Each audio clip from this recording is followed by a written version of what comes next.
Let me start by thanking all of our customers and our partners, because if you weren't as supportive as you are, we wouldn't be here. And I most certainly wouldn't have the opportunity to have this privilege of actually standing here and showcasing a number of things to you.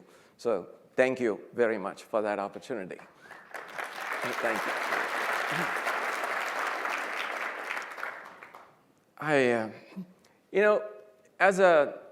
As a trusted partner, it's one thing to be a trusted partner for you. That is truly a privilege that we have earned, and hopefully you will see that we work hard to continue to earn that privilege.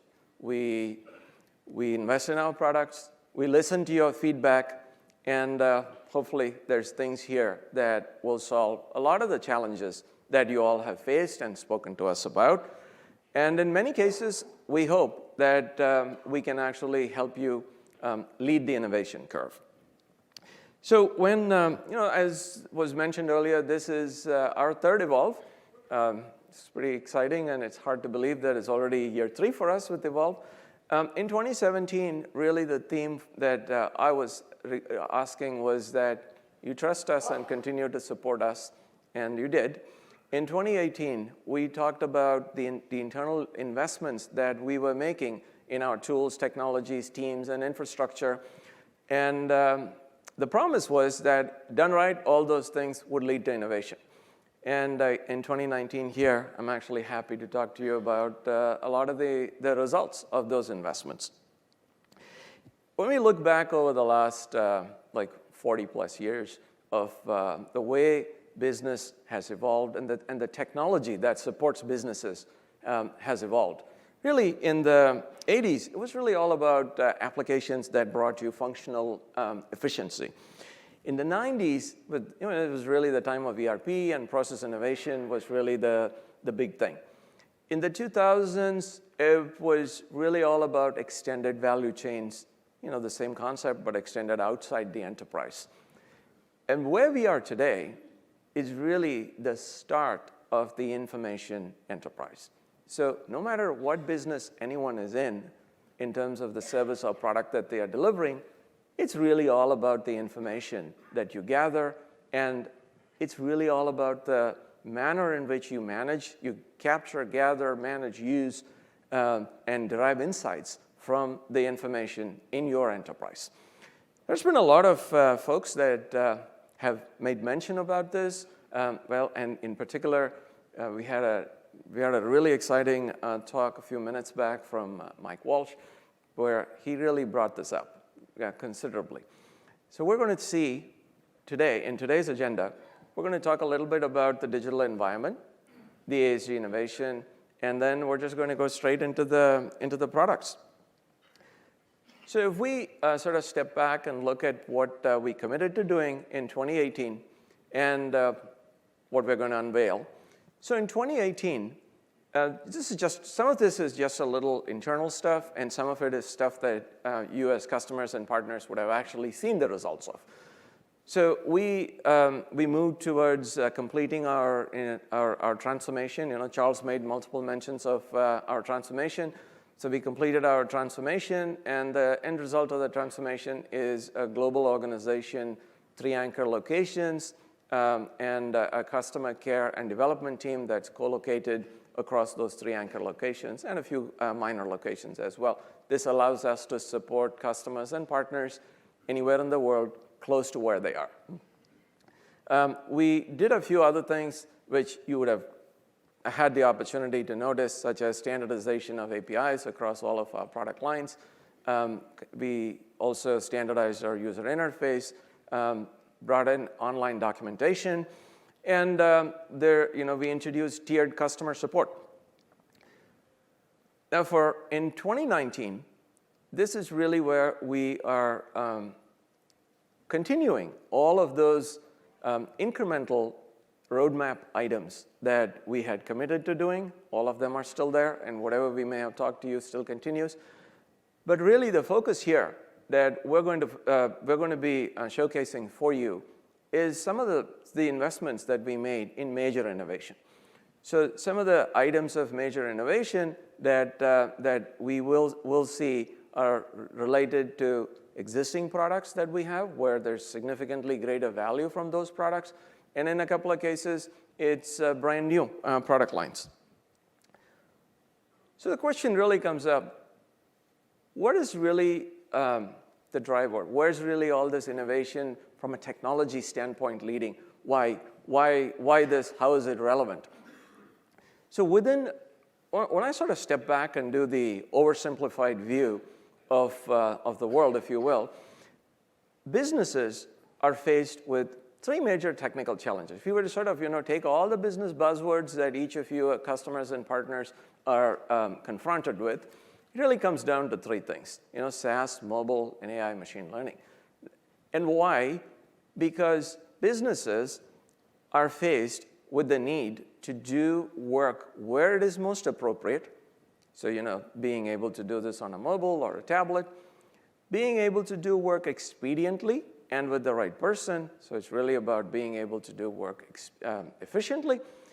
And the AI machine learning, as Mike Walsh mentioned multiple times, it is not an end in of itself. It is really the means to separate between data and decisions. So it's about deriving recommendations, deriving decisions, and having the human have greater authority to make intelligent decisions. So it's really all about recommendations. So if you were to say that's really the set of challenges, both from a business and a technology standpoint, that we're confronted with, then what should an infrastructure to support that sort of an organization look like? There's clearly many different components that you will require in order to implement that enterprise-wide, but there are a significant number of components that are really information-centric. So currently, the way that this is done in most organizations is there's disparate technologies. You have many different technologies where you store information, where you build your applications, where you conduct your analyses, where you distribute stuff, and where you manage the entire life cycle of the information that is being used for all these purposes. They're all very different. And it is a challenge keeping them all together and making them do what you want in a speedy, cost-effective manner, because again, as another of the points that was made earlier, the pace of business continues to increase. It isn't the 100 years or 82 years that is there anymore. It's probably in a matter of days or weeks that business requirements change.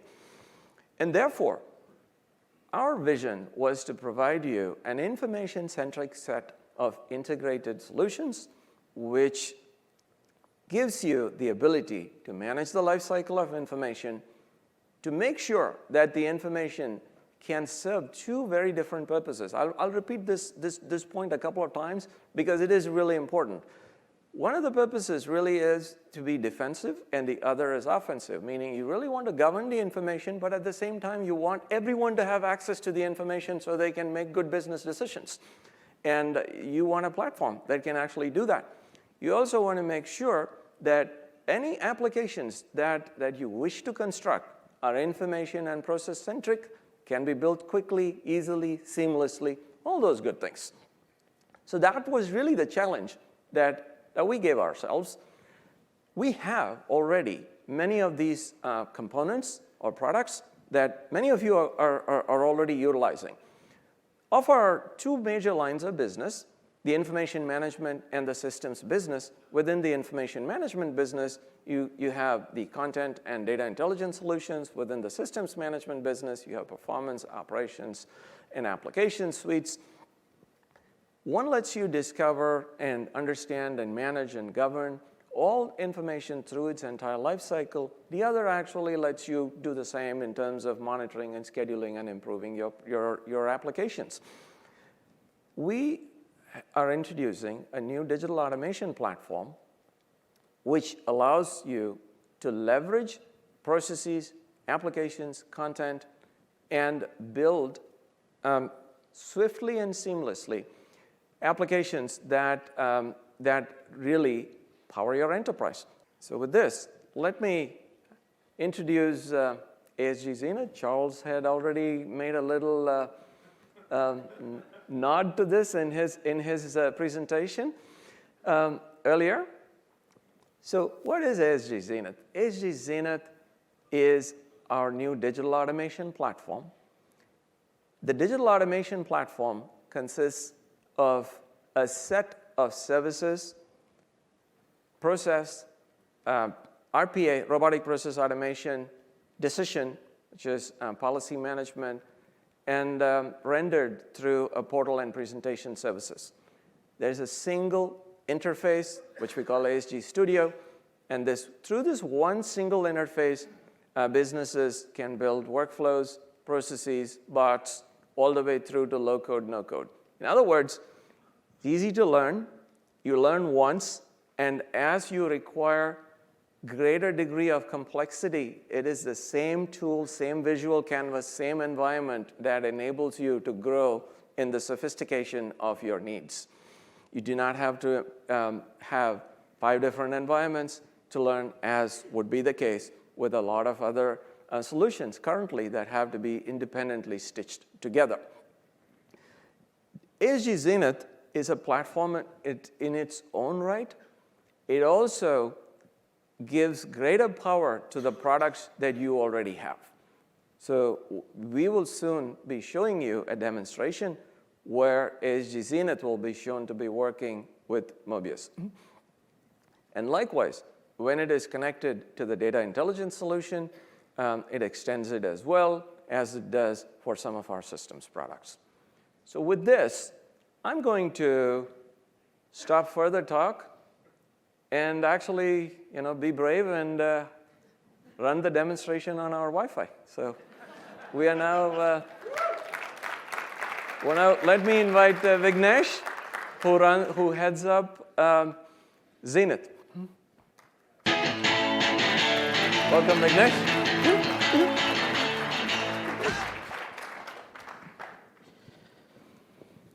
Good morning, folk. What a great day this is, and a whole lot of learning for all of us, and especially for me. Being brave to show a demo. So what we have here is a comprehensive demo of Sg Zenith, our new digital automation platform.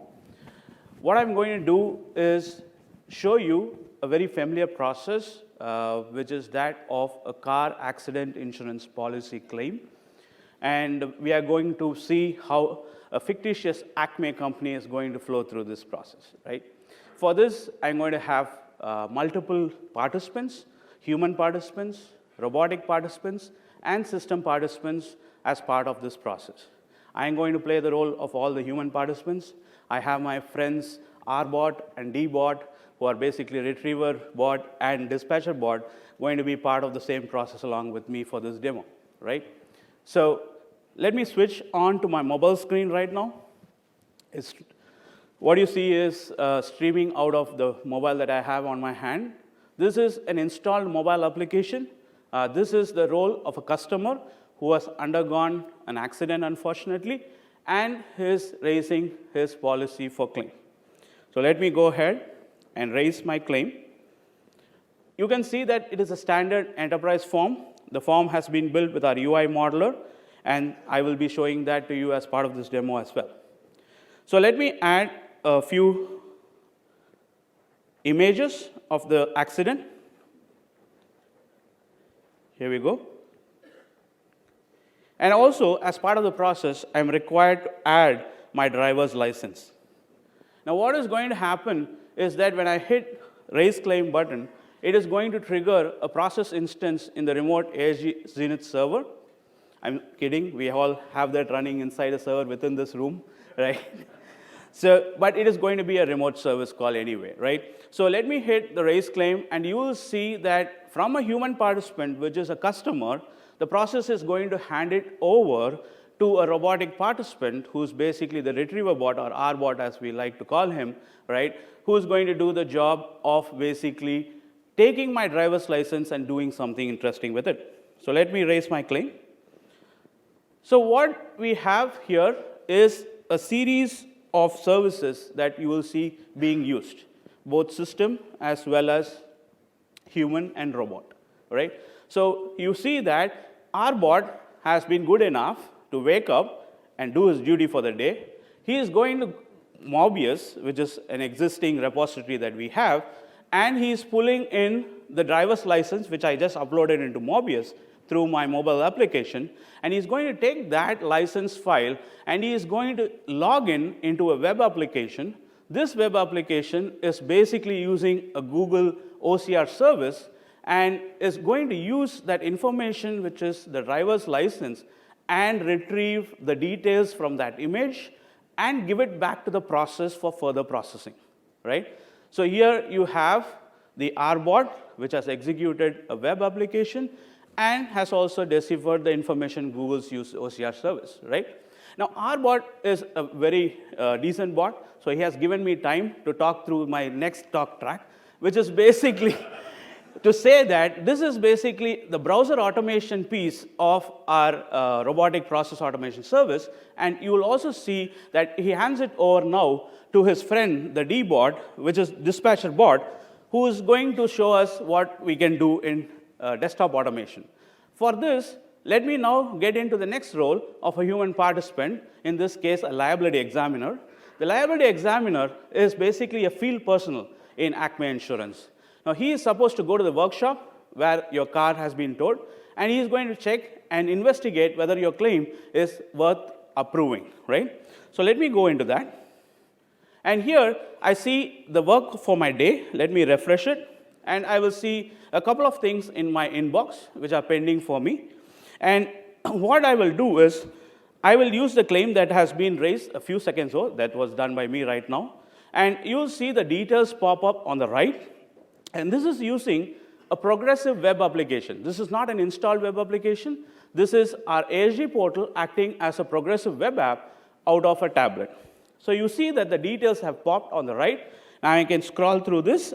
I'm fine with the information that's there. I have checked my car, the car. It is indeed a proper claim, so let me approve it. $3,000 looks like it will cut it. So let me say, okay, go ahead and submit it.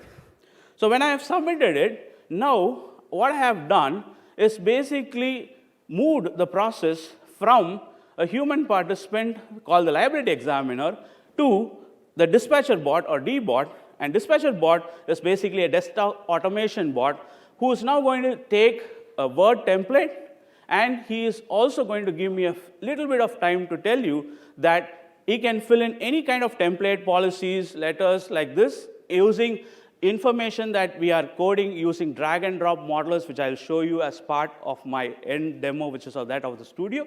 And here, what he is doing is composing that letter of information that is going to now be saved as a PDF file. That PDF file is now going to be attached using Outlook on behalf of a person. And in this case, it is Raghav, who's my colleague. And he is going to send that email off to the human participant who is there, who started the execution of this process, which is the customer himself. So it has stored the PDF file. It has gone to the Outlook. It has opened. It's composing. D-bot, you're good today. So thank you for that.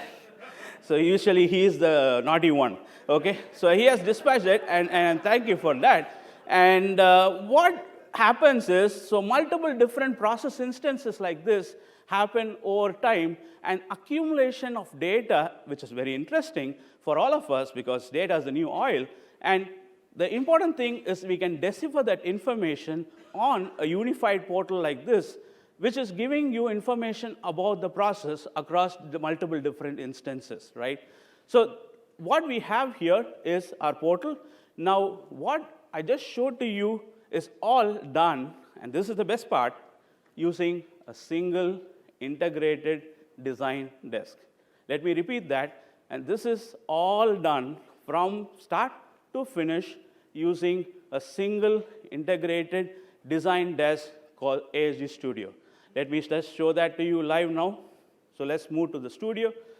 So this is basically our integrated design environment. You can have multiple different artifacts on the same design desk. You have process models. Let me open that up. And over here, you see a standard BPMN compliant process model. And the unique thing is we have integrated the RPA as a standard BPMN activity now, right? And this is a full-scale robotic model which can be modeled using the same design desk. So let me pop to that model now. So the robotic model here, in this case, it is basically our D-bot, who is basically designed using the same drag and drop techniques that we have for BPMN2.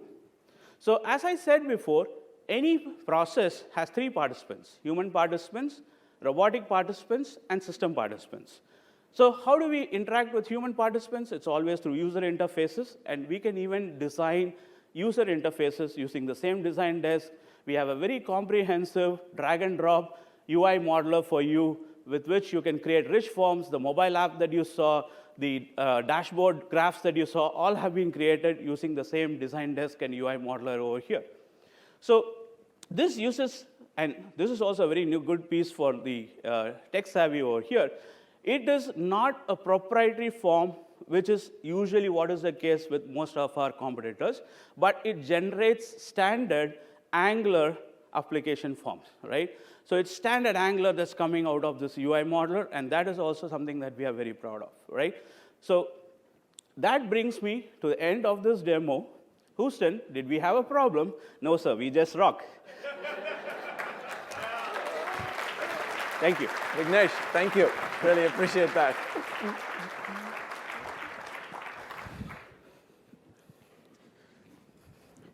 So with this, I have the privilege of officially declaring Is Sg Zenith as being available for beta. Everyone, in the spirit of being brave, please sign up for the beta. We're ready to take beta applications. Come on over. So just to close on Zenith, we flew through a lot of functionality. You know, time is short here, so we by definition had to keep the demo extremely brief. But what we tried to show you in those few minutes was an application that was fully made using ASG Studio, and it spanned a content repository services with Mobius. It included process, it included robotic process automation, and it presented itself within our portal services. So there is a fully integrated set of services as you can see, and we are very excited to unveil this, and we hope that you will find it equally exciting to use. The application, obviously, that we built and showed you is a little contrived because, you know, we had to demonstrate all of the different pieces of functionality. But what we really do hope is you will put it to use to make applications we cannot even dream of. And we would love to have them shown here next year, hopefully. So again, I look forward to having big participation in the beta. So now let's actually move to our next set of demonstrations, equally exciting and fun. Now, one little fact here. A lot of the demonstrations that we actually show you today are all backed by patent-pending technology. So I'd be happy to talk to you all about the patent-pending technologies that actually power each of them. In some cases, it'll be obvious. In some cases, it won't be. Like in the case of Zenith, there's having a single interface, single studio desktop, which actually does all these things. That's pretty unique in the industry. The fact that we are the only vendor that brings together the human and machine, in other words, process and RPA together in a single seamless interface, that's another. In every other case, that's an artificial distinction that takes place, largely driven because of technology, but that's a barrier that we have actually broken. Now, likewise, when we move to the systems side, you're actually going to see a number of things that are, again, going to be patent pending. We're going to talk about three distinctly different things here. So we're going to do a little bit of context switch in terms of each of the three. First, we're going to talk to you and show you how to visualize performance on a mainframe. Following that will be orchestration of enterprise value streams. And after that, we'll show you how we actually fit as part of an overall DevOps environment. So to show you all of these things, I would like to welcome my colleague, Jeff. Jeff Sherrington, please come on stage.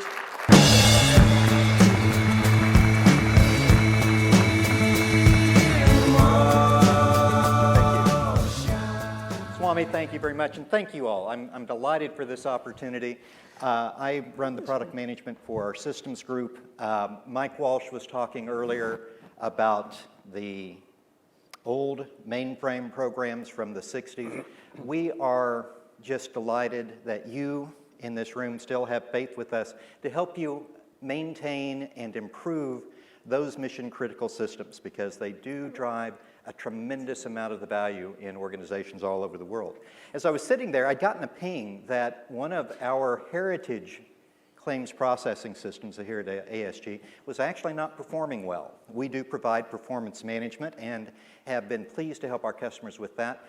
And we know that many of their most proficient professionals are beginning to reach that inflection point in their careers where they won't be part of the day-to-day workforce.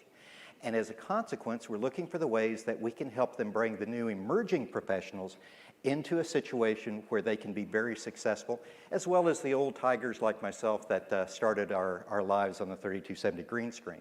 So what we have here is new data visualization for the tremendous amounts of performance and exception data that is needed to drive the enterprise data center, whether it's from the mainframe, from Unix servers, Linux servers, Windows servers, or even the virtual machines and the enterprise databases. So, Jeff, what are you doing now?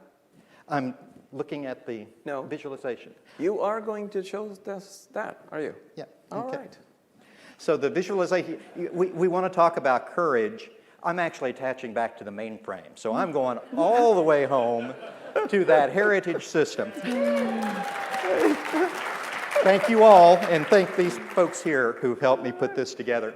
So as we think about this, this is the means by which now we can chain together the performance and the capacity management for all of the different platforms that support critical value streams. For example, our enterprise value stream may include Windows, may include VMware host, VMware clusters, but in this particular case I was looking at, we've got some slows in our claims processing, and I can tap, and I start seeing, well, there doesn't seem to be a problem with memory, but wait, there's 44 exceptions in just an hour for CPU, and I come down to, gosh, in our storage, our disk space, 44 exceptions. There's a problem there, and that shows the power that this new visualization will provide to those of you who work with our performance products, because you'll be able to trace to a problem area and reduce your mean time to repair much, much more quickly. And how?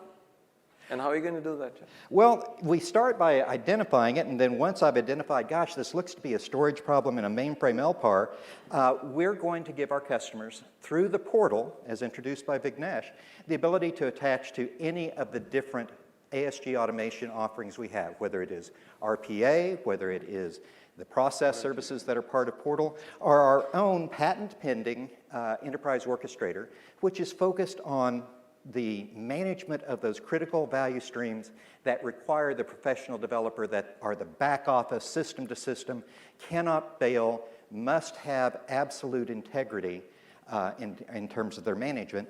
And as you see here, this particular process I might kick off to address our storage problem.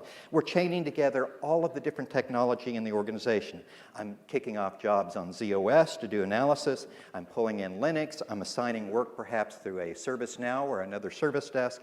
And it's through this mechanism that we believe that we will be able to bring all that you have used and worked with from our heritage offerings here at ASG into the same innovative space that Vignesh and Swamy are introducing with the new, very exciting innovations of Zenith.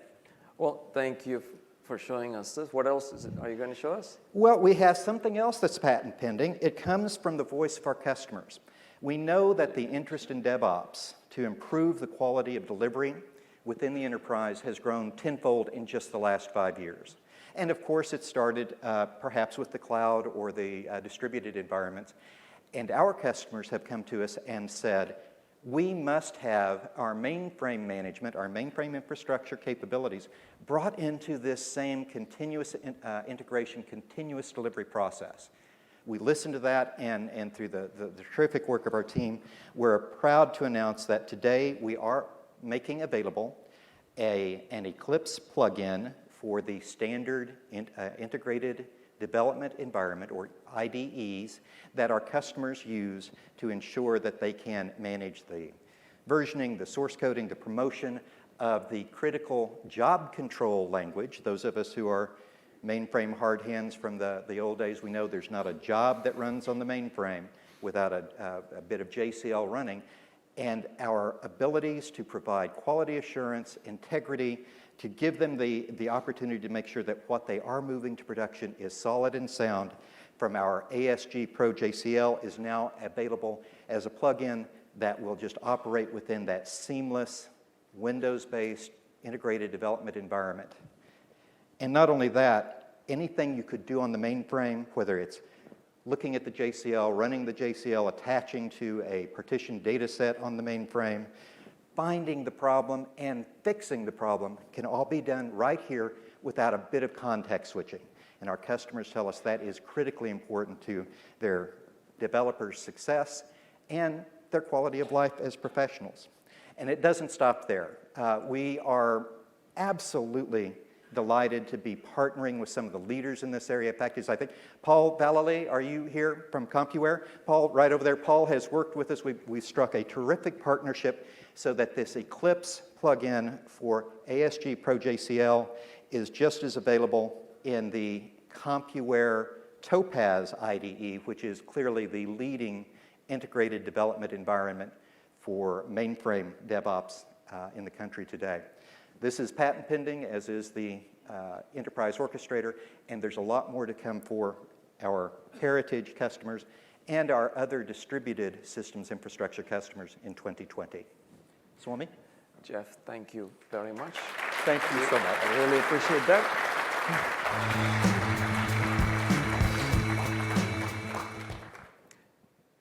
In closing, I think we also just wanted to point out that we're really excited with the partnership with CompuWare, and we have here a quote that you can read from the president and CEO of CompuWare. So with that, we're now going to move in keeping with our theme of showcasing all of our innovation across all of our different product portfolios. A little bit of a mind switch here required. Again, just as a reminder, first we walked you through Zenith and content, and then we walked you through 3 different areas and systems. We're now going to do a little bit of a shift. We're going towards our data intelligence solutions. So one of the points that I'd made earlier was about innovation in data intelligence and how we're being recognized for that. Particularly, clearly our products add value to our customers and to our partners, and we're very thankful for all of your support, because without that, we would not have been recognized again by Gartner in the Magic Quadrant as a leader. So thanks again. This gives me one more opportunity to thank you all. Let me just jump to a little overview of what challenges and solutions are provided by our data intelligence product. Earlier in the conversation, we mentioned the fact that businesses are confronted with really a few different challenges. One is you really are expected to govern information and lock it down as much as possible for various reasons of regulation. On the other hand, the information-driven enterprise requires the democratization of information. You really need to be able to provide information for decision-making. And that is really the dichotomy that our data intelligence solution seeks to solve. It allows you to place governance and appropriate rules and policies on information, but at the same time, it allows you to open up the access to that information to anyone that actually requires it for a particular purpose. There's a few key areas that I want to point out before I turn it over to my colleague. In this solution, the first thing that we're going to be talking about is the notion of trust. That was mentioned earlier, and I was asked about it, and I said, I'll talk about it a little later. That is one of our patent pending capabilities. It's going to be not just a single feature, but it's a theme for all of our releases over the course of the next year. When you have some piece of information, you really have to ask yourself the question, where is this data? Where did it actually come from? And ultimately, what is the level of trust?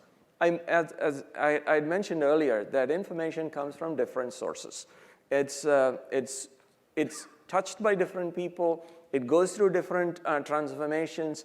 In other words, you really have to know how trustworthy is this information and how suitable is it for the particular purpose that you actually intend to use it for.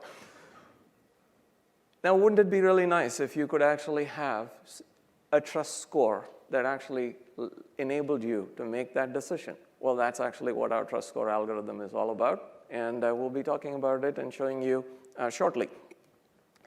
There's other things that are innovative in this product that make your life substantially easier. There's flexible governance and also AI machine learning that is used for classification, for tagging, as well as for recommendations. All of this should not only make the product significantly more powerful, more usable, but also for some of our partners, this would be an opportunity for your domain expertise. We're clearly the providers of the technology and the horizontal set of capabilities, and that really, we really depend upon our partners to add their domain expertise to make it a great solution for our customers. So with this, I am just going to invite my colleague Marcus McNeil on stage here.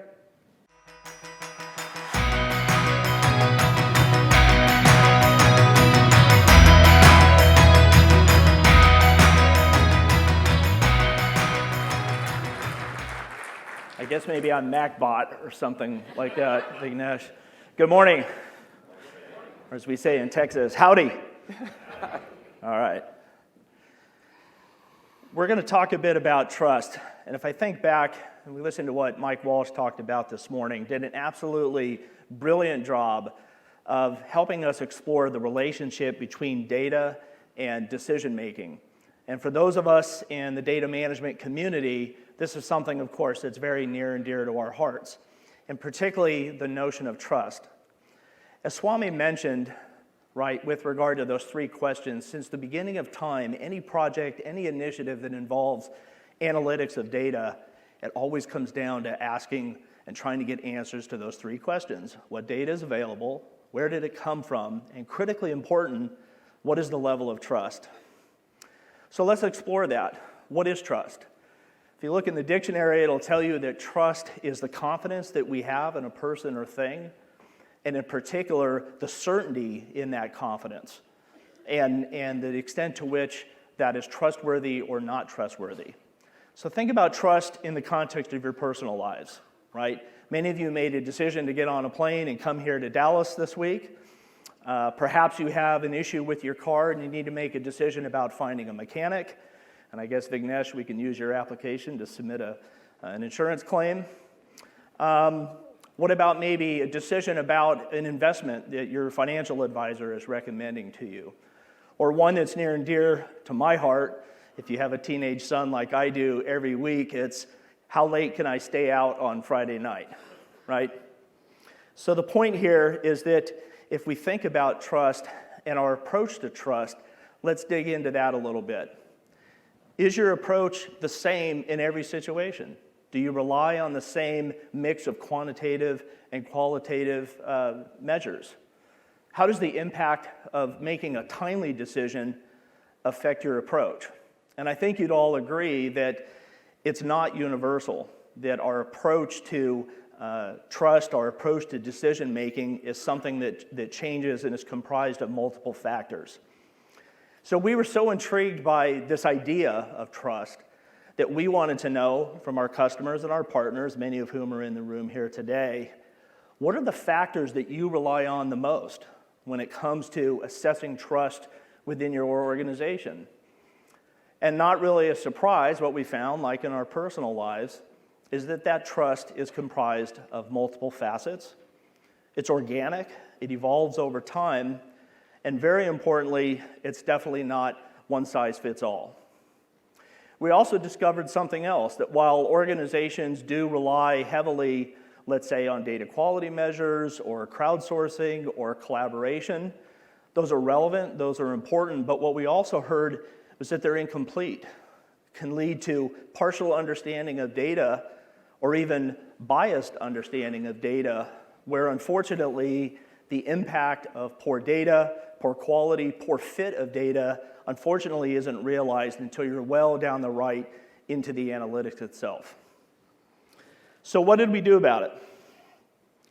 We've defined what we call our next generation trust model.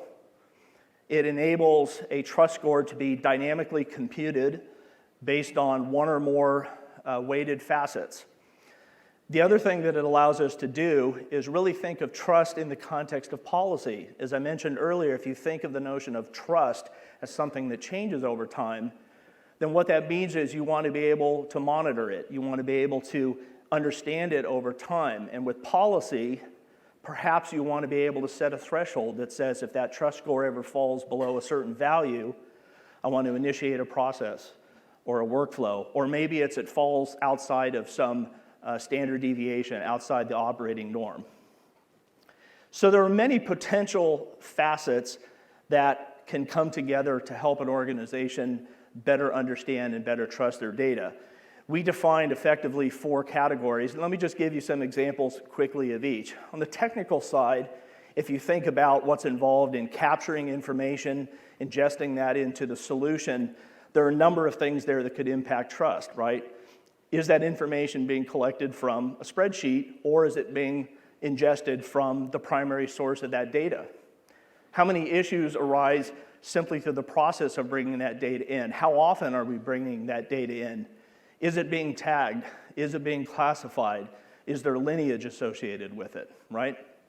From a governed perspective, a number of facets that are potentially interesting and impact trust. Is the item governed? Is it a critical data element?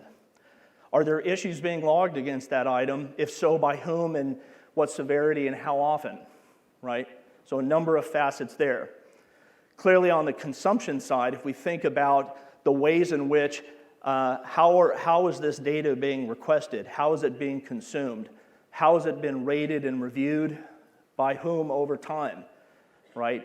What are the ways in which we can understand the overall business value of that data and have that factor in from a consumption standpoint? And last but not least is intelligence, which is really a category that's defined around what I'll call the non-human kinds of things, a lot of which, Mike talked about this morning, which can also contribute to either raising or lowering that trust score. Could be data quality, could be machine learning, could be analytics that go very deep in terms of understanding not just the relevancy or the quality of data, but the context of data, and having that as a way of being able to impact the trust score. So what are some ways in which we've envisioned being able to use trust score and enable people to consume it? I'm showing here just an example. This is a data consumer, let's say, in the data catalog, who's navigated to a data item in the catalog and sees very prominently there at the top the overall trust score of 84, shown in that yellow banner, something that's configurable to the organization where, let's say, if that overall trust score is within the 80s, it's of medium trust. Point is that trust score is displayed there along with the additional business and technical metadata. Now imagine as that data consumer, he or she wants to be able to get a better understanding of what are the things that are contributing to that trust score. So drilling down on that trust score, I can see, for example, the different categories that I just mentioned, their respective weights in terms of their impact on the overall trust score, and I can see some particular factors in their individual values, and it allows me to get sort of that deeper understanding of, again, how is that organization looking at that piece of data and its overall trust score.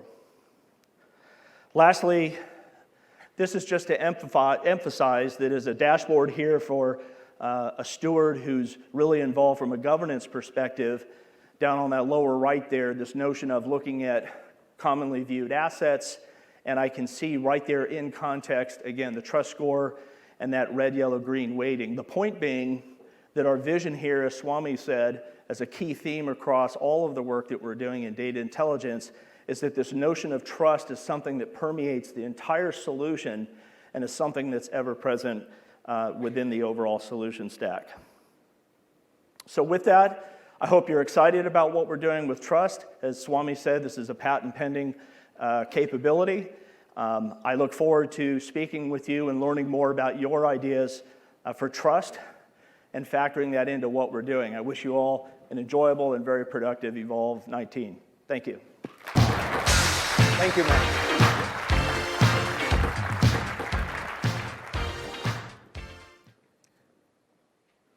Well, that was a lot that we went through. Time's up for me here on stage. And we had to cram, I think we crammed in, hopefully, a lot that gave you a flavor of the extent of innovation that you have available. There's the innovation station with the architects who actually built some of this stuff, who are outside. There's the demo stations. Please do visit them. Please talk to our product management team. And above all, sign up for the beta program. Thank you very much.